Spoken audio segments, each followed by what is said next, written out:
Which of the following is not a unique features of a cooperative?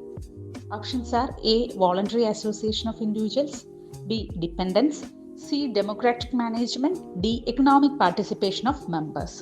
Question എന്താണ്? ഒരു കോപ്പറേറ്റീവിൻ്റെ ഒരു സഹകരണ മേഖലയിലെ താഴെ തന്നിരിക്കുന്നവയിൽ ഏതാണ് ഫീച്ചേഴ്സ് അല്ലാത്തത്? 4 ഫീച്ചേഴ്സ് തന്നിട്ടുണ്ട്. ഇതിൽ ഏതാണ് ഫീച്ചേഴ്സ് അല്ലാത്തത്? Answer is option B, dependence. അപ്പോൾ ക്വസ്റ്റ്യൻ നിങ്ങൾ വളരെ വ്യക്തമായിട്ട് നോക്കുക, നോട്ട് ഉണ്ടോ എന്ന് ശ്രദ്ധിക്കുക. ചിലപ്പം താഴെ തന്നിരിക്കുന്നവയിൽ ഏതാണ് ഫീച്ചേഴ്സ് എന്നായിരിക്കും, ചിലപ്പോൾ എന്തായിരിക്കും ക്വസ്റ്റ്യൻ ഏതാണ് ഫീച്ചേഴ്സ് അല്ലാത്തത്. ഇവിടെ നമ്മളടുത്ത് ചോദിച്ചിരിക്കുന്നത് ഏതാണ് ഫീച്ചർ അല്ലാത്തത്.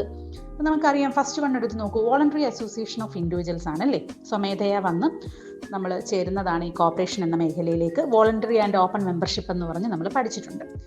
ഓപ്ഷൻ ബി എന്ന് പറയുന്നത് ഡിപ്പെൻഡൻസ് ആണ്. നമ്മൾ ഡിപ്പെൻഡൻസ് ആണോ പഠിച്ചത്? അല്ല. എന്താണ്? ഇൻഡിപെൻഡൻസ് ആണ്. അവിടെ IN എന്നുള്ളത് അവരെടുത്ത് മാറ്റി. അപ്പം നമ്മൾ ഒരു 4ാമത്തെ പ്രിൻസിപ്പിളായിട്ട് ഓട്ടോണമി ആൻഡ് ഇൻഡിപെൻഡൻസ് എന്ന് പഠിച്ചിട്ടുണ്ട്. സ്വയംഭരണം അല്ലെങ്കിൽ സ്വയാധികാരത്തോടെയാണ് നമ്മൾ കോപ്പറേറ്റീവ് മേഖലയിൽ നിൽക്കേണ്ടത് എന്നുള്ളത്. അപ്പം ഡിപ്പെൻഡൻസ് അല്ല, ഇൻഡിപെൻഡൻ്റ് ആണ്.